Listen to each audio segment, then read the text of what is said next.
Visit Elmhurst.org to explore the new City of Elmhurst website. Find out the latest Elmhurst news, pay utility bills and parking tickets, report concerns, and much more.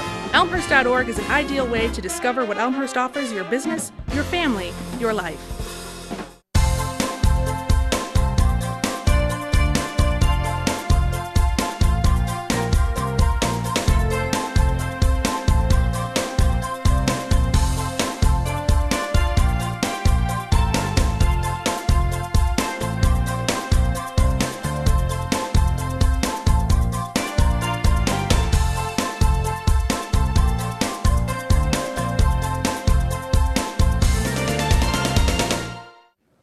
Thank you very much, and welcome to this early January 12th, 2010 morning in Elmhurst, Illinois. My name is Ken Bartels. I'm Senior Vice President and Director of the Community Bank of Elmhurst.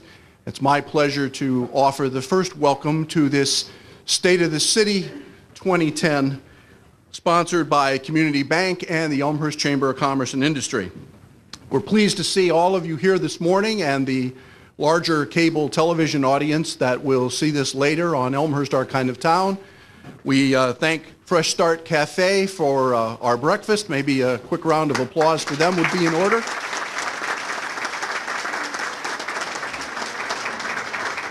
And the State of the City is a sellout as usual, and of course that's due to your great interest.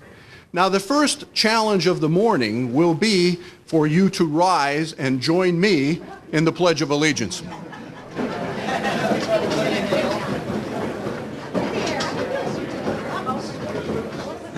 I pledge allegiance to the flag of the United States of America and to the republic for which it stands, one nation, under God, indivisible, with liberty and justice for all.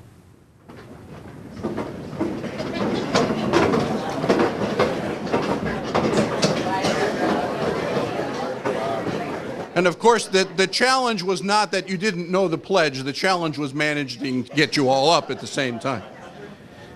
We want to move along briskly this morning to keep up with the temperature. My own observation is the State of the City is cold. But we have two introductions of welcome. I'm going to introduce both of these gentlemen, and then they'll come up, tag team one another. First, we welcome business leader William C. Gooch Jr., Chairman of the Board of Community Bank, and then Chamber Leader, Chairman of the Board of the Elmhurst Chamber of Commerce and Industry, Scott Levin, and we'll start off with William Gooch. Bill?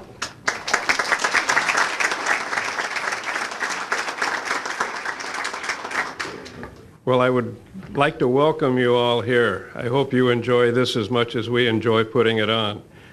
Several people have asked me, how many has this been? How many times have you done the State of the City? This is the 13th time it's been done, and the 11th time in a row it's been in this room. And we're looking forward to the next 11. So our goal, our bank goal here is that when you think of the community of Elmhurst, you think of the community bank in Elmhurst. Thank you.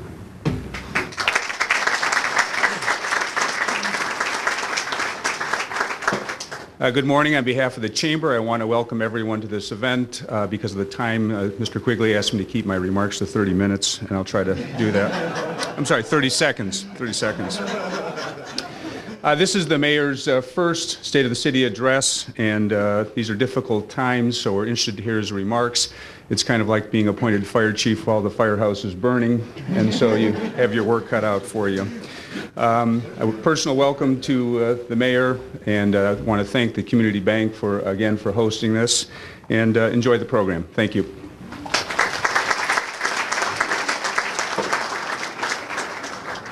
Thank you, Bill. Thank you, Scott. Now, as a regular part of this State of the City, we have an opportunity to learn about the state of our chamber. And the Elmhurst Chamber of Commerce is facing these challenging times very, very well. And we're going to hear that from our next leader, our leader of the chamber, John Quigley, President and CEO. And I understand that John has, to start out his remarks, a special gift for Bill Gooch. John?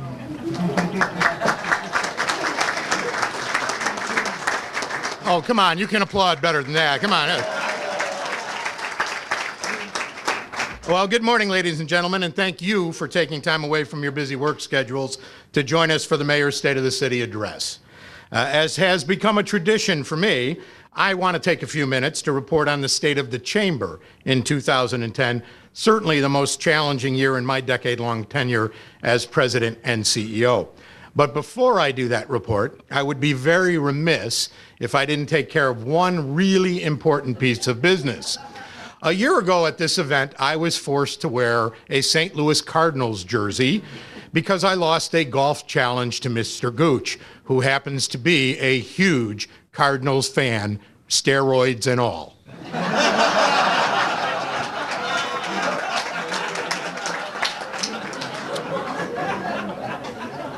Well, he tried to stack the deck against me this time, but I had a great golf partner who helped me.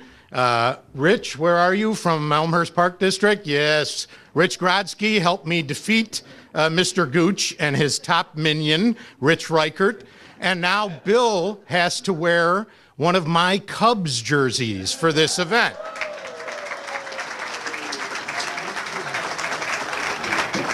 I've asked Scott to help me. We have every look possible. There's the pinstripe, the gray, the blue. Bill? They're not colorblind.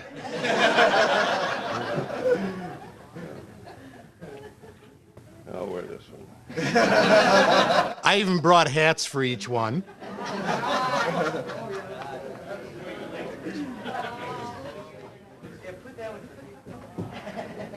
I was going to bring my 1914 Cubs hat, but I thought it would remind you too much of your birth.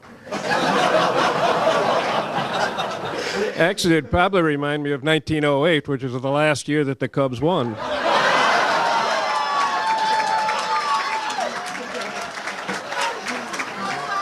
And since it is a little chilly outside, Bill, I have another Cubs hat. Ooh, wait a minute, that has a bank logo on it, not yours. But I thought if you got a little cold, you could also don my Cubs jacket. So I'll put this on the back of your chair, so if you get chilly while we're having the thing this morning, you can just pop that right on. Give Bill a nice round of applause for being a good...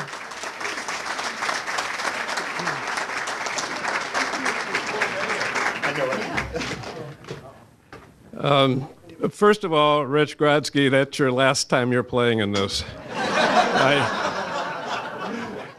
Rich Grodsky carried him around longer than his mother did. Rich liked me more. But having said that, you know, people think I don't like the Cubs, and that's not true. I do. I like the Cardinals better, but I like the Cubs. My favorite one, Cub, is Carlos Zambrano. You know, he's a strong, scrapping, emotional guy, much like John Quigley. And I was at a Cub game earlier this year, and when he struck out, he took the bat and broke it over his knee. You may have seen him do that a couple of times. And I thought, that reminds me of something. And it's my honor and privilege, Mr. Quigley,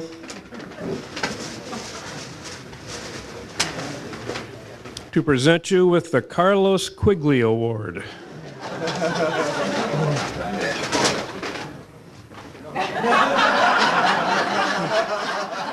I will read the inscription. The Carlos Quigley Award, Medina Country Club, August 11th, 1909.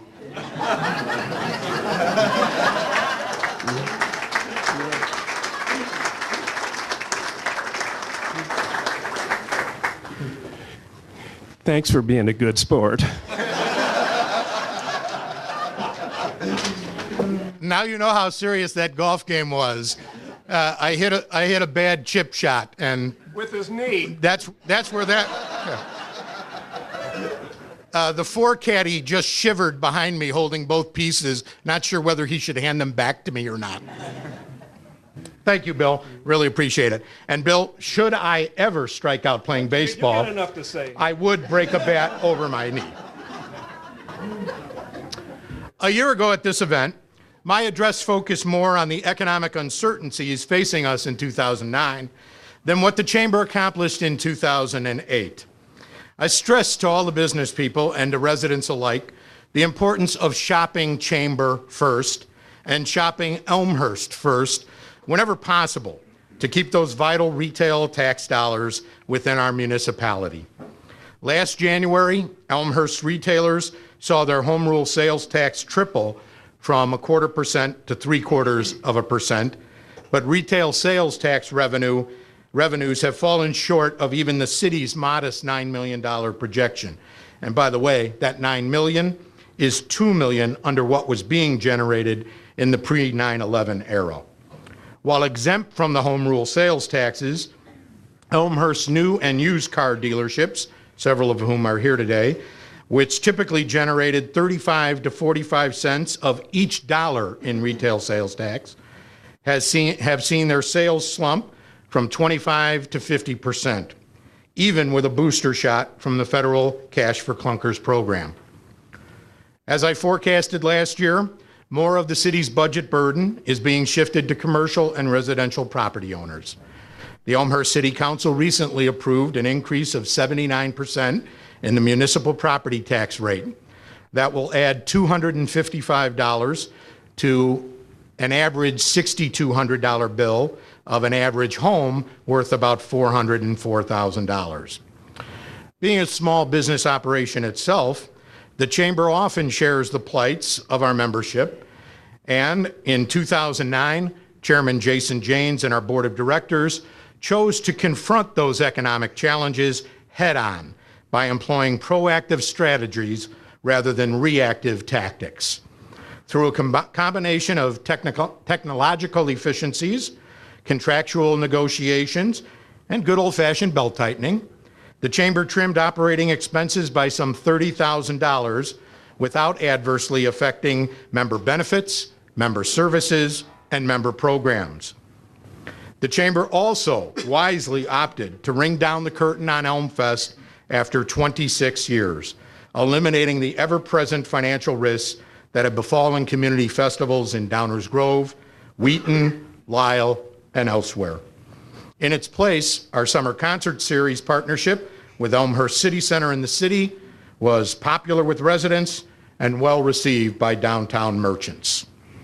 In a down economy, the Chamber reinvested in its internet marketing and presence with a redesigned website face, www.elmhurst.org, that we hope will go live before the end of this month, and an enhanced web platform, plus the development of social media pages on Facebook, Twitter, and LinkedIn. In addition, we created a unique publications consortium using our own member expertise to improve the look and content of the Elmhurst Community Directory while expanding the market penetration to include every household and business in Elmhurst via direct mail. And we're going to use a similar consortium to sell, publish, and distribute our biennial Elmhurst Street Map in early 2010. The Chamber also established affinity programs with the Mid-American Energy and Energy Choices for electricity, and with West Suburban Office Products for office products that not only provide significant discounts to our members, but create two new and meaningful revenue streams for us. In fact, just yesterday, West Suburban Office Products was nice enough to drop off a check to us for the November and December portion of the sales that they are giving to us. Right now, that looks like that revenue stream is going to be over $1,000 in our first year, and it will grow. There are 40-some Chamber businesses that are signed up for that program, and we would encourage everyone in this room and every business in the community to sign up for that program, to take the discounts, and every time you purchase something from West Suburban Office Products, we will get a little bit of that purchase. Last, but certainly not least, the Chamber will relocate its offices to the city-owned York Hahn Medical Building effective February 1, a move that will reduce our operating expenses while creating new revenue for the city. 10 years ago, we moved to where we were at, and Frank Catalano Jr., as the chairman of the board, and I moved us out of our old offices on Maple Street and into our new offices on Adele. And Frank ended up being our landlord, and a great landlord he's been. There's not too many landlords that would let you walk out of your lease in these economic times. And that's what Frank said to us. What's good for the chamber, he'll let us do. And so even though our lease runs through October, Frank's letting us walk away from that lease to take advantage of this opportunity with the city. On January 15th,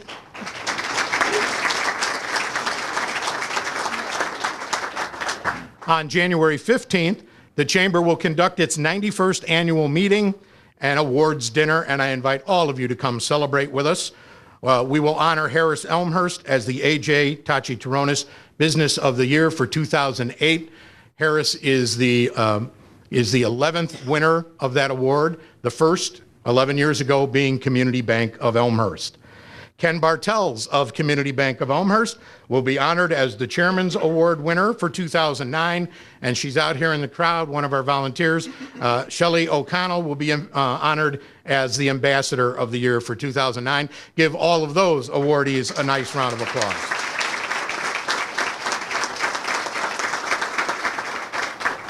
I also want to emphasize to Chamber members the worth of renewing their investment with us and advocate to non-members the value in supporting our community through the Chamber. This year, the Chamber needs your full commitment to further our vision to be the voice of business and to help us achieve our mission to serve, protect, and promote our members. As we, together, press ahead toward that flickering light at the end of the economic tunnel, I pledge to you to do my best to foster a business climate that remains progressive, responsive, and innovative. And finally, I want to applaud you and the hundreds of other members whose loyal support and steadfast commitment has earned our chamber the respect of government, residents, and peers. I thank you.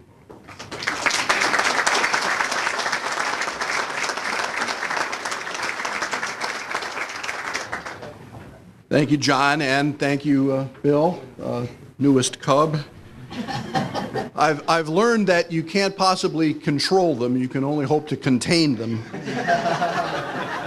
And I was struck yesterday when I was watching Mark McGuire and his tearful acknowledgement of steroid use, and I was struck with the facial resemblance that Mark McGuire has with John Quigley. And knowing about John's prowess in his advancing years on the softball and baseball fields, I couldn't help but be curious about that, but that's for another day. On a more serious note, I think, without knowing for sure, we now want to recognize civic leadership. And our keynote presenter this morning, elected in April 2009 and about to speak at his first State of the City. When he and I were talking about this event, he said to me, it may be time for a change. A subtle change, but a change nonetheless. So I'm pleased to mention and announce this morning that effective this very minute, this event is no longer the state of the city. It's the state of our city. And the event now recognizes, as it always did, but now in a very literal way, it recognizes the fact that we're all in this together. It's not the city, it's our city. So in a room full of leaders, business, nonprofit, government, education, healthcare, arts, please welcome our mayor for the state of our city, the mayor of Elmhurst, the Honorable Peter DeCiani.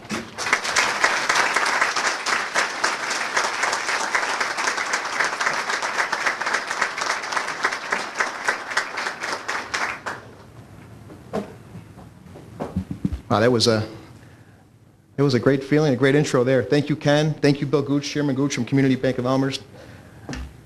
Mr. Quigley, our CEO of the Chamber. Mr. Levin, Scott Levin, the President of the Chamber of Commerce and my co-chair of my task force that we put together. I am so honored and privileged to be the mayor of this great city. Ken is right. We talked about when I ran for mayor, I ran for mayor not for myself, but because I wanted to be your voice. And so that's why we changed the name of this event to the state of your city versus the state of the city. It's about you. It's about what we want to have in Elmhurst. It's about the quality of life, our schools, our parks. We've got representatives out here from all of our governmental bodies, our state-of-the-art library, our beautiful downtown and our mini downtowns, Spring Road, York and Villette, our new hospital, state-of-the-art hospital, our Elmhurst College, my alma mater, and our fine museums, our historical museum, our art museum, our Lizadro museum, our conservatory. You know, it's the sum of all that make Elmhurst what it is, and that's why I ran for mayor. As a young boy, my dad moved us from the city, from the west side, when I was about 9 years old. My mom was pregnant with number 5, my sister Tricia, and he wanted to find the best city to raise a family, the best city that would offer a quality education, a safe way of life, a community, and he found it, and I thank him for that. How do we maintain the quality of life that we come to expect? That was a big question. As Mr. Levin pointed out, this is not the easiest time to be a mayor. Not the easiest time to be a... Oh, my phone is going. I apologize. Sorry about that. I'll bet you money it's one of the text messages I sent out to everybody. I turned it on silent. It was the mayor's. But this was something I wanted to put in the hands of the people, and 24 people stepped up. Civic leaders, community leaders, pillars of our community. I think we had 6 CPAs, 5 MBAs. We had seniors, we had women, we had people from the north side, people from the south side. Representation of this whole entire community to say, what do we expect in Elmhurst? You know, when I came in office, I was expecting to walk into about a $4 million hole. The hole grew to almost $7 million. And majority of it is sales tax, not because we're overspending. In fact, we've cut our overhead 5%. Okay, we've cut 5% of our payroll. 5% of our headcount is no longer on the payroll. We've done that, but we're still trying to provide services. So the task force met, Mr. Diamond, Mr. Levin, the 2 chairs, along with the many other valuable people, and said to us, this is what we need to do. We expect the quality town. We expect the core and critical services to be met. And thank God we've got a board that's united, that came through and passed a levy for the levy increase for the first time in I believe 2 years. And I like to recognize my board. It's a great board. If everybody would stand up, it's on the council. Alderman York, I see out there. Alderman Healy, could you guys please stand? Alderman Morley, I see Alderman Gutenkopf out there. If everybody give a round of applause. Alderman Brom, Alderman Nybo, Alderman Shea, Alderman Pezza. Because we stepped up and we got it done. It's not easy to make tough decisions. It's not easy to raise taxes. But it's also not easy to cut core and critical services that we value. Quality schools, safe schools. You know, it takes resources, it takes manpower. And we are doing the best. We are maximizing the services that we have with the dollars that we have. So we're stretching that dollar as far as we can. Despite this levy, Elmhurst continues to have one of the lowest city tax rates, not only in DuPage County, but also in the state of Illinois. Again, I mentioned we trimmed our workforce over 5%. But with that, we have not cut one policeman or one firefighter. In fact, I saw two policemen in this past fall. So we are going to keep this town safe. We are going to keep the town pure, and we are going to make sure that we value what is core and critical in this town. So we've throttled wages. We've worked with our unions, our police and public works and administration to take almost a 67% cut and increase in pay. Okay? Normally union wages, 3-4% increases. We've got all those down to 1 to 1.5. Our financial condition, we have the second highest credit rating among any city. Second highest. So despite these tough times, we are financially sound. We have low debt. Elmhurst has a 2.5% debt on our $6 billion market value. That's unbelievably low debt. So that's a very, very good sign that previous administrations have done their job. We've lived frugally, but at the same time, we've given services, we've given quality of life, and that's important. In 1976, when I moved to Elmhurst, when my father moved us here, 17 cents on the average tax dollar went to the city. In 2010, even with this levy increase, 9 cents of the average tax dollar goes to the city. That has happened because of economic development. That has happened because of our car guys. Now our car guys are hurting, and that's a tough thing for us. That's why our budget has been so constrained is because, not because of excessive spending, but because the economy has hit the car industry so hard. Sales tax is down, and when people aren't buying cars, that's a big hurt for us. The subsidy that we've had with the car industry, unfortunately, is gone. Now, what can we do to fix that?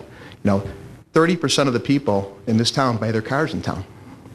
That means 70% buy their cars outside of town. Oftentimes we shop Elmhurst first, and all of a sudden go to another town, and somebody gives us a lower price of $200 on a car, and we buy it from Naperville or we buy it from Downers Grove. That can't happen anymore. We've got to buy 100% of our cars in Elmhurst. I see Mr. Shealy here in the audience. I see Mr. Roche here in the audience. Those are ways we could help our own community keep our dollars local. Our sales tax revenue is actually much outweighs our residential property taxes. So if we want to continue to keep Elmhurst and keep our tax base low, we have to put the money right here in our own community. So I encourage everybody, shop Elmhurst. That's going to be a big campaign for this year. Mr. Quigley and myself and the Economic Development Commission are devising a marketing plan to make sure that we are aware of that, because it's so key to make Elmhurst vital. And again, to keep our tax base low. The things that kept our tax base low are new homes. Those are down as well too. Despite the economy, despite the housing market, 40 new homes were still built last year, which tells me that Elmhurst is a strong town. Our foreclosure rate, unlike most cities that have a 3-4% foreclosure rate, is 1/2%. Okay. And of that 1/2%, 1/4 actually go to foreclosure. The other quarter gets worked out with the banks, but that goes to show you that we are a strong community. We've saved, we live frugally, but again, we expect quality. We are in a great position to come out of this recession. So I am keeping the chin up. The glass is half full, and we are going to move forward. We received the award for our comprehensive, the highest award for the comprehensive plan, the Renham Award. I see John said in the audience. I thank you, John, for getting that plan done. Now it's time to execute that plan. Economic development is going to be one of the top priorities of this council. Our task force, along with the recommendation of having to fix our structural imbalance, was long-term growth is economic development. We can't say we can't build it anymore. We need to build it. Elmhurst Hospital is a great thing. $500 million economic engine in our town, 3,500 jobs. I see Diane McGinnis in the audience, and Leo Franza, who runs that hospital. It's a great thing, So we need to realize that we are a great community. We've got a lot of good things going, and we need to embrace these opportunities and work with them. And with growth, you have to also have balance of growth and making sure your neighbors are happy too. But at the same time, we have to move forward. We cannot move backwards. And I promise you, this council will move forward. Companies like Stenograph have come to Elmhurst. Stenograph is a company that was based out in Buffalo Grove, Cook County, paying 3 times the property tax rate that they're paying right here in Elmhurst. They moved here with 100 employees, literally about 6 months ago. They moved into a building that was producing no property taxes, the old Comcast building right off of Grand Avenue there in Oak Lawn. So a lot of good things happening. Despite our revenues, our sales tax being down, we're in a great position to go out there and recruit. And we're in a position right by Cook County where we could actually go into North Lake, go into our neighbors to the east, and hopefully entice a lot of those businesses to move a little bit further west into a great community. So, and they are delighted to be here. They actually are looking to expand their business as well. So Mr. Bartels and myself actually paid a visit, and we've got a lot of great opportunities, I think, given our situation.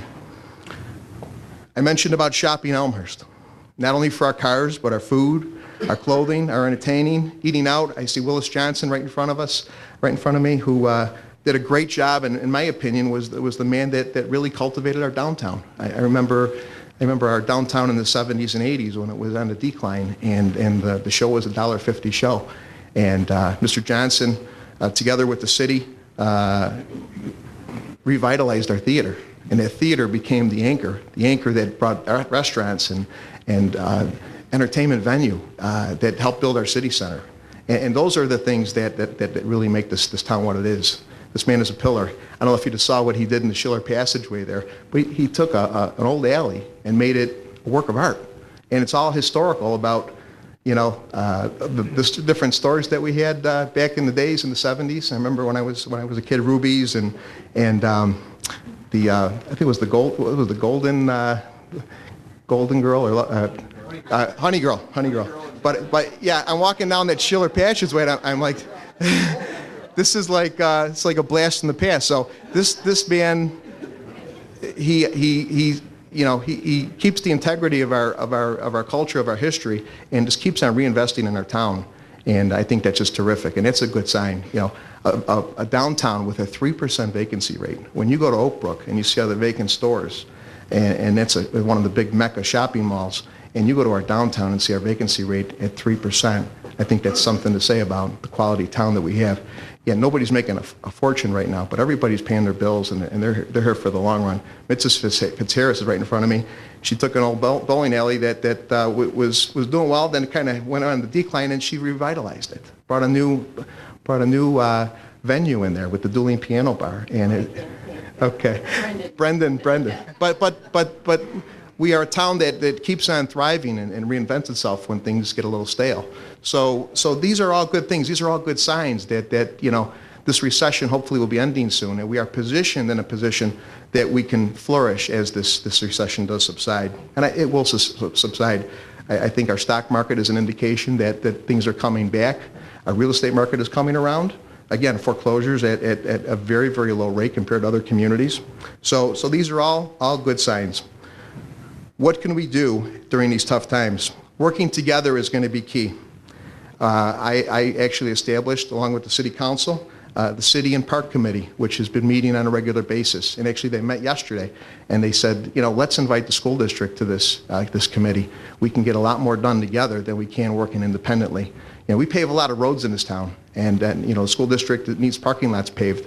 So oftentimes we might be in a position where we buy our paving cheaper than they could. Let's work together and possibly buy together so we can all save money. So I'd like to recognize our park board, who is here as well. If you would all please stand. I saw Colette Cabisa in the back there. Is Colette there? And I saw Carolyn Ubriaco. If we can give them a round of applause over there. They're working hard for us.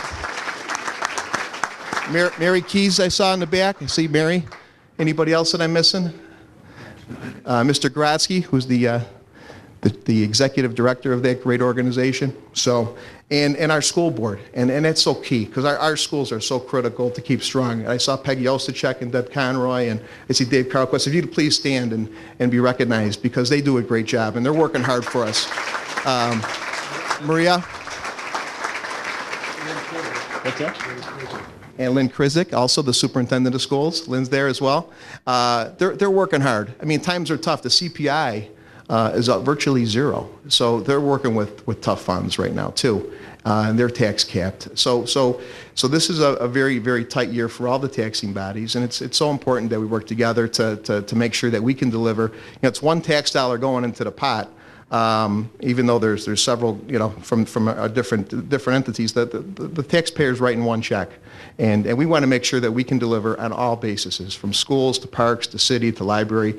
And I think we have a board that is more united, not only to work together, but also to be the school bus driving the economic development bus so we can bring you guys new growth. And we're going to make sure we do it right, we do it long term, and we make sure we create revenue for you. And I think that's a great thing, and we've got a great team that's focused on that. And that's why I ran for mayor, was because I was so concerned about who's driving the bus and what team is actually in charge of economic development. Because if we're not going forward, we're not building a tax base for that school district, we're not building a tax base for that park district, and that's important. So the city is so key in this process, but it takes the other taxing bodies to work together to make it happen. We've worked together in the past, we've done some great things, and I look forward to working even more so in the future. So, public-private partnerships, our college, our hospital, We've got a lot of great institutions, I think, that make Elmhurst unique, and being able to work together so that we can maximize their dollars as well too. Access and stormwater and all the different things that we need to work together on, and maybe even possibly, you know, there's a multi-purpose building that both groups want to build, and we find a way to do it. So those are all different things I think that this council, I know this mayor, will embrace. Those public partnerships have actually worked to bring us 2 new parking decks to our downtown. One, a Metro deck. Actually, it wasn't really a Metro deck before it was launched, and I actually have to give credit to Mayor Marcucci and the previous city council, who actually, you know, made the land use work, and then we actually, the new council, brought it through and delivered it. But the deck on First Street, which is actually underway as we speak, will house roughly 400 cars. And we actually sat down with Metra and Senator Pankow and Senator Cronin and realized a $2.5 million grant for next year for that deck. Not knowing it was going to happen, the deck was already going, and we said, hey, this is what we're doing. You're at 100% capacity on your Metro parking. We want to help you. So we're always looking for dollars from our governmental agencies, from our state. We've got great representatives in the legislature, from our state reps, Rep. Belletti, and retiring Rep. Biggins, to Senator Cronin and Pankow, that have been working hard, bringing home money. We've got a capital bill that was passed for the first time in many years that'll help with our roads. So all these different things that we're doing to try and make Elmhurst better and not have to necessarily write the whole check out of our checkbook. The one-room schoolhouse, which was, gosh, I think in the works since the 80s, is going to be completed here in the next probably 6 to 7 months. There was a great collaboration in state grants with Representative Rebelletti to bring that home, and also the Village of Bensonville, Mayor Soto, who was very cooperative and annexed that for us so we can get sewer and water to that facility. It is the last, I believe, the only one-room schoolhouse on its original site. And so we have kind of a unique situation with that. We're going to celebrate it. That's what makes Elmhurst what it is, a very cultural and historic-based community. And in this case, we actually worked with our neighbor Bensonville to make that happen. So I thank all of those folks involved with that to bring that home. We are going to be communicating even better. We have a new show called Elmhurst Now. Mr. Bartels is actually the host of that show, and we're going to be talking about the different things that we're going to be doing in Elmhurst, things that are happening, things that are ongoing. This initiative of Shopping Elmhurst will probably be something that you'll see here soon, so that we make sure that we ring the bell for these guys. They've invested, our car guys and all of our businesses have invested thousands and millions of dollars to be here. And I think it's really important that we reciprocate, we shop our community. You know, I'm wearing a Leonard shirt that I just purchased right before the holidays, and I went and bought my wife a little ring for Christmas. Our anniversary was in October, and it was our 15-year anniversary, and so we celebrate a little bit. But I try to keep the dollars here because this is my home. This is where, you know, this is where I raise my kids. This is where, you know, my mom is here, all my nieces and nephews, and we want to make sure that this town stays as vibrant as possible, and we can do that by spending our dollars here, and that's just so key. The grant dollars for our downtown to rebuild our fountain came from the state, and also about $1 million came out of our TIF fund, and you know, so none of those dollars that you saw go up there actually came out of the checkbook, which is nice. We're going to be releasing, talking about TIFs, we're going to be releasing almost $500,000 out of our TIF 2 to our school district here in the spring, and going to try and help them out a little bit. We don't have any projects going on up there, and we have a surplus, so we're going to do an early do a release of those funds to make sure that we share in the economic growth and we help them along. So we're working together, and we're trying to do the best what we can with the resources that we can. Plunkett Park, you're going to see revitalization there with the state grant from Senator Cronin. Spring Road, you're seeing new street lights and the new streetscape there as well, new sidewalks. So a lot of great things happening. Lake in York, that dangerous scissors is going to be renovated, and it's all going to be reconfigured. So a lot of work with IDOT and our state legislators to bring home money to secure funding for that redo. Again, long-term goals, economic development. I'm going to pound this home. We need to do this. This was recommended by our task force. This is recommended by our council. We need to encourage home building again. We need to encourage businesses to come to town. These take sometimes incentives to do that. Sometimes it takes a little bit of money to make a little bit of money, and I think we've got really good level-headed businessmen on our board that understand that. So our council, I should say. So I think that we are on our way to make this happen, to do the right thing for this community, and to, again, keep on delivering. So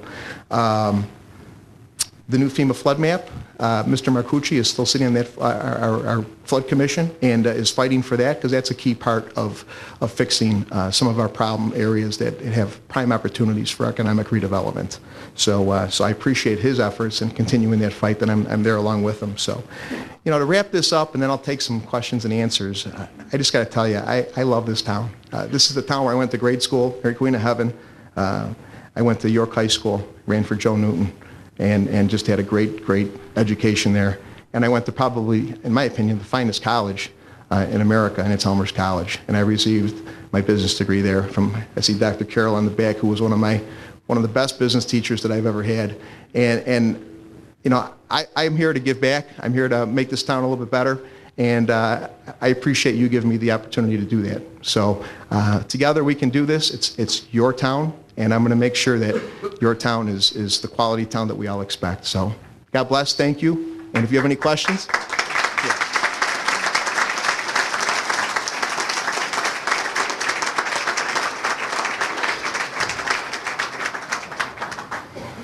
Any questions by chance for anybody? Mr. Chapin. What happened with the old 8-star restaurant plus the 135 Addison building next to it? The old Athar restaurant is going to be coming down. The restaurant is being purchased by the city. That was a plan to have a parking deck in that position. The parking lot to the south of that building will be part of the parking deck, and the dental building, the one, I believe it's that 135 building that you're referring to. That's from my office. Right. Well. It used to be. Well, that's where your office used to be, sir. I don't know if you checked lately. No, I'm kidding. No, that will be coming down probably in the next, I think the leases run out there in the next 3 years or 4 years. We'll let those tenants, their leases expire, and basically the first level of that will be retail, and the next, the levels upstairs will be all for parking. And as we all know, fortunately our downtown is a parking problem because people go down and shop, and it's a good thing. Now we're here to relieve the problem, and that's to bring more parking.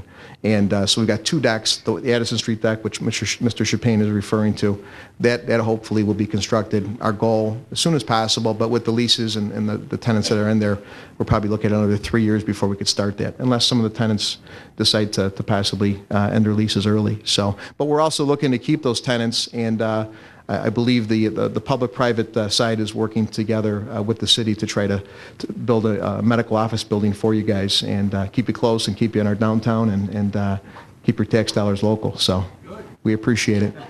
Gentleman in the back? Mayor, I was wondering, Trader Joe's ever been approached? Absolutely. This town would love to have Trader Joe's. We need to go after them.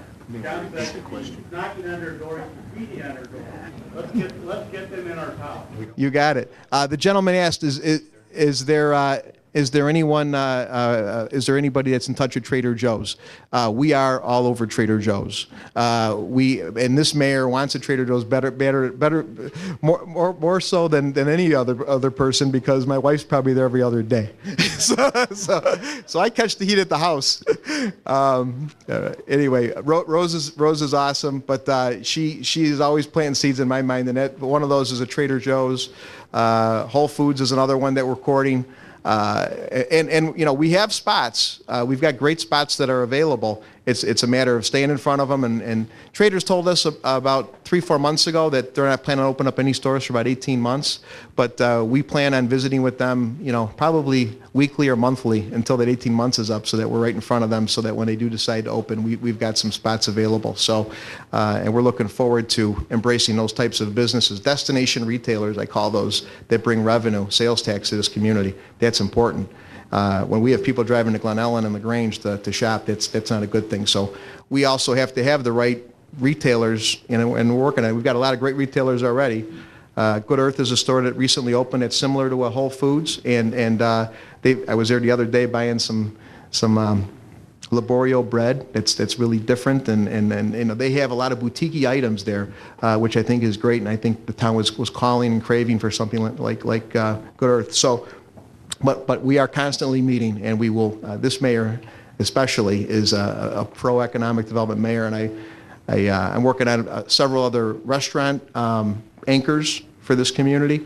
I won't mention any names right now because we are very close on a couple, but if they should come through, I think you'll be very happy and delighted. So, any other questions? Is that one of the restaurants you're talking about? Yes. It's been closed a while. Actually, I've been in touch with the owner. The owner of that group is a group called A La Carte Entertainment. They own about 30 restaurants. Excalibur in the city, Moretti's up in Park Ridge, Finn McCool's. This will be a Finn McCool's eventually. They had changed their concepts twice. They were going to go to a Moretti. They actually came into City Hall with new plans.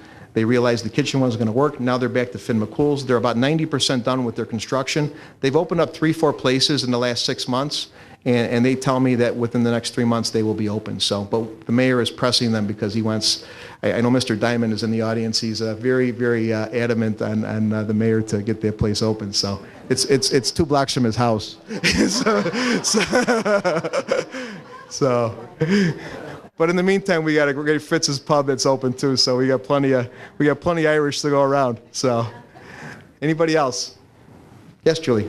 Why is the city still spending money on unnecessary projects like sidewalks in these difficult times?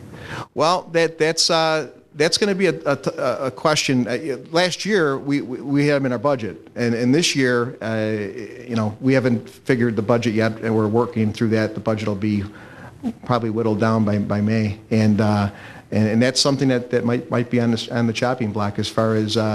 You know, we do a lot of SSAs. We just did one on Gladys Street where there were no sidewalks, and the people petitioned. And, you know, people in Elmhurst are used to quality of life. And we have, typically, when people want sidewalks, they petition. If they have the votes, the city will write a check for 50%, and the residents will write a check for 50%. And that's a good thing. That's what most cities try and do. That's something that, unfortunately, might be on the chopping block. Some people are pro sidewalks. I'll tell you what, I've had some tough votes. You know, the toughest vote I ever had, I had to split a tie, was on the sidewalk issue, and that was Gladys. But and I voted for him because I believe in safety for the kids. And we had 49 kids on that street and 2 kids with special needs. And I just said, you know what, this is the right thing to do. So, but you know, these are balances that we have to make, and it is something that. We may be looking at closely, and it's going to be up to the council to decide if they want to continue to offer that as a quality of life service to our residents. So, but it's a good question. Anybody else? Pete, as an aside to the regular sidewalk question, can you talk about like the decorative pavers in downtown? Sure. And that kind of thing being part of Absolutely. an SSA or a TIF? Right. We have, some people may have questioned our fountain and redoing our square. You know, it was 20 years old. And we had a $500,000 grant from the state, and we had $1 million in our TIF district that we could only use within our downtown central business district. So we chose, as a city, to keep our downtown business district fertile, to keep that vacancy rate at 3%. If we let it go, is it going to go up? And we had to use the dollars. We had to keep them in a fixed area. We couldn't go to Gladys and pave their sidewalks. An SSA and a TIF is meant to sustain redevelopment in that particular area. And our central business district, our downtown, is key and vital to keep that of quality and of a high caliber. So while people ask questions, that did not come out of our checkbook. That came out of the TIF book, and that's what TIFs are for. So in our TIF 2, we didn't have any projects going on there, and we had a surplus in that TIF. And again, that $500,000 roughly will be cut to the school districts and released to them in the spring. But these are all things that we as a council have to look at. A lot of times there's grant money available. The one-room schoolhouse. Some people want to say, why are you doing that? Well, you know, we got almost $500,000 in grant money, and if we don't use it, it goes away.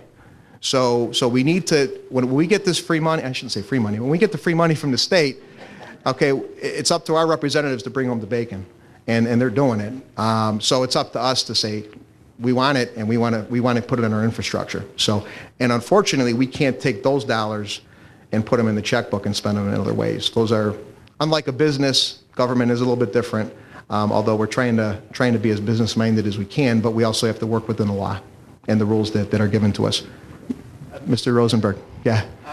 The floodplain issue is significant, both from residential and development for commercial.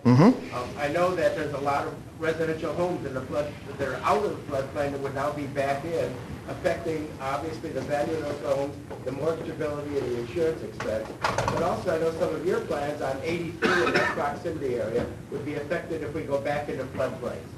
There was talk about just raising berms, doing other infrastructure items. Do you think that we will be successful in maintaining our current status and be able to do some economic development along that area? I am forever with the glass half full, so I feel yes. And I am, myself and former Mayor Marcucci are putting pressure on the county. We are one of a handful of, there's 2 mayors that sit on the actual flood commission for the county. Mayor Marcucci is one of them, and I'm ready to take the handoff. And we're actually going to the meetings together, and we're just showing Mr. Charlton, who's in charge of the county stormwater, that Elmhurst is on the watch. And all the mayors around us, Mayor Hartwig from Addison, Mayor Soto from Bensonville, Mayor Cullerton from Villa Park, we are all working together to make sure that we get this reversed, because we cannot afford to have 1,200 to 1,400 homes go back in the floodplain, especially after we spent all this money on infrastructure with our stone quarry, and especially after we had a 120-year rain a year ago, September, that really proved to us that Elmhurst is in a good position. We filled that quarry, but the creek stayed in the creek, and that's key. So we actually have physical proof. Now we're working with our engineering firms on our own side to say, your model's wrong. We actually have proof. We've had a rainfall, not a 100-year rainfall. We had a 120-year rainfall, and we didn't get water. So I think in the end we're going to win this battle. We have to. I think all of the players in this community, from the college to the hospital, they're all counting on us to win this fight, and we are going to win it. And we've got key properties, that key future big box properties, the Keefe property, which is a potential big box property that is now in the floodplain that was not earlier, and that's going to be key to make sure that we preserve those properties, fight for those homes. And, you know, the South Side homes especially are affected by this, and I can guarantee that this mayor, this council will be there to fight for the rights of those homeowners. So I appreciate that question, because it's a very good one, and it's a very vital one to economic development, because if we don't have this floodplain in place and these properties are not taken out, economic development is going to be very difficult in this community. So it's important. You know, our goal is economic development, but if we're handcuffed, we got to make sure we take the handcuffs off. And we did with the quarry. Now we just have to do it with a formality with the engineering. And thank you. Joyce? What are the future plans for 180 West Park? 180 West Park is a building that the city owns, as you know. It's actually, we bought that building because of its location. We bought that building with the intention of possibly making it a multi-use building for our governmental bodies, possibly our park district and city building may possibly eventually be there. Right now, with the economy, we're going to kind of sit back, and we've got the property secured. We've got it fully rented. It's actually a huge moneymaker for the city. I think it's bringing in like $300,000 or $500,000 net in rent after all expenses. So it was a masterful move by the previous administration to purchase that. It's a great piece of property and a great location. And again, working together with our other governmental bodies and working with tough budgets, it may be a future site that we can work on together. So right now, we're going to still collect rent, pay our bills, and make a profit off of it. But it's important. This is a great time to secure property and to purchase at a low rate.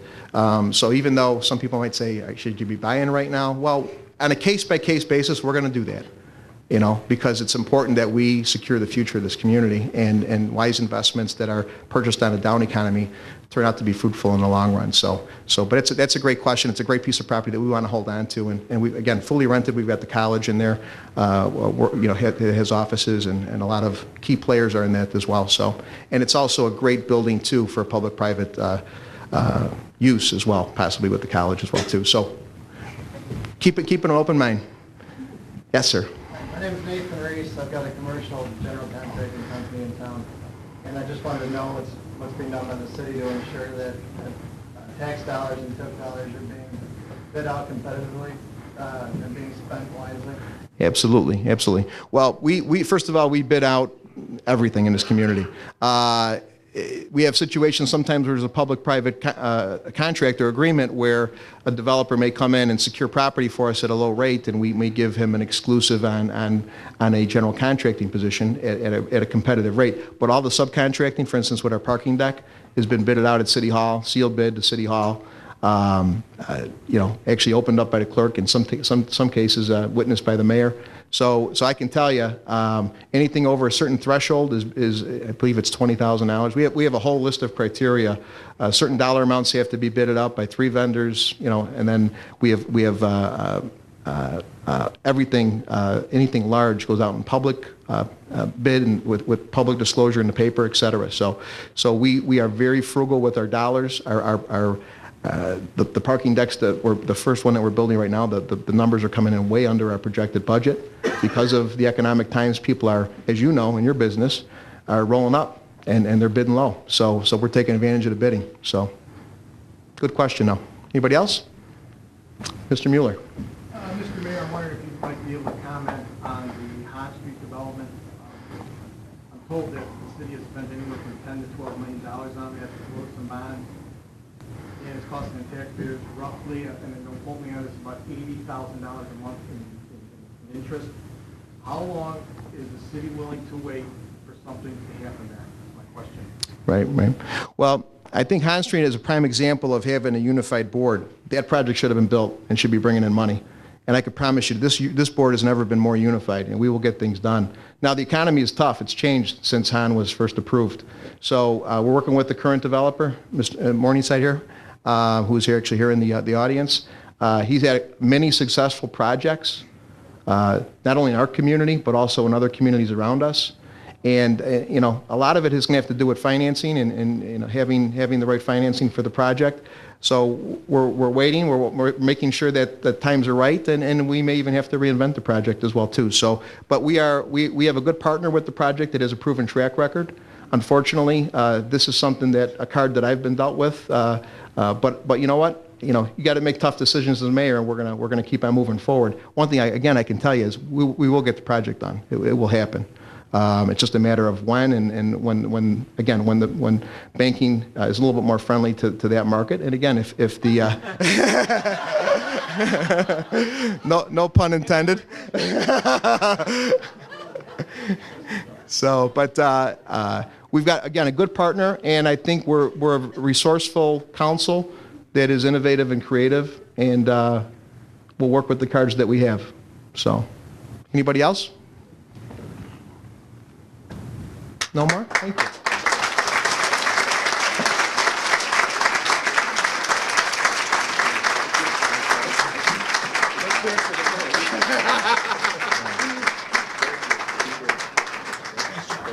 I want to thank all of you for being here today. And if you join me, I want to acknowledge the chamber staff who work hard on this event, and also bank staff, including the early morning shuttle drivers. So if we could acknowledge them as well.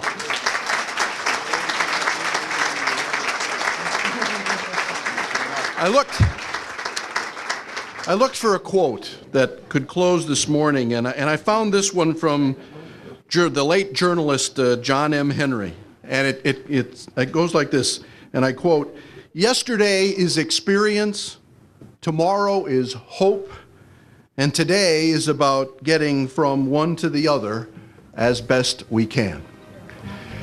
Thank you so much for being here. Enjoy the rest of your morning. The state of our city is over for 2010. Thank you.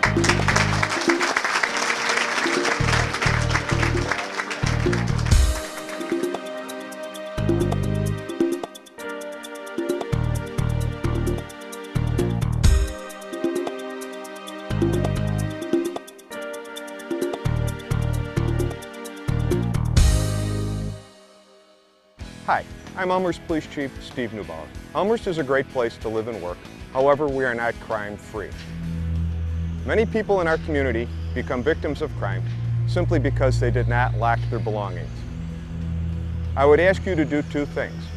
First, lock your car, house, and bike. Secondly, call 911 to report suspicious activity to the Elmhurst Police Department. The Elmhurst Police Department reminds you to lack it or lose it. Why join Quartz Plus Health and Fitness Center? Join Quartz Plus for your health. What I like doing here at Quartz Plus is the group exercise classes and the variety of classes that you have, from the step to the aerobic and a lot of like Tai Chi type of things. And here at Quartz Plus, I like to rock climb because I like challenging myself. Join Quartz Plus for your family. Kids Plus area is great. The people that work here are wonderful, and a lot of them have been here for as long as I've been here, which has been really nice for the kids. They come and they see familiar faces, especially when they were young. Classes that I've taken here are youth cardio, and I like that because it was challenging and it helped me with my other sports that I play. Join Quartz Plus for your convenience. Quartz Plus is a very convenient place to come to. It's easy to get to. It's got great parking. It's centrally located. It's near the expressway. It's got a lot of activities that you can go to. The classes are always changing. There's always a different class you can try. There's something new. And if there's something you really like, you can really get into it for an extended period of time. Number one reason is health. Very important that I stay in shape, and I think energy creates energy. And it's. I'm looking at the class behind me. I wish I was in there right now. It's a good workout. Quartz Plus is a community facility offering quality health and fitness amenities, such as a 75-foot indoor pool, 6 indoor tennis courts, an indoor climbing wall, an indoor jogging track, a free weight training area, advanced exercise equipment, and many other state-of-the-art features. Call 630-833-5064 for your tour of the facility and for membership information. Quartz Plus Health and Fitness Center. The members speak for themselves.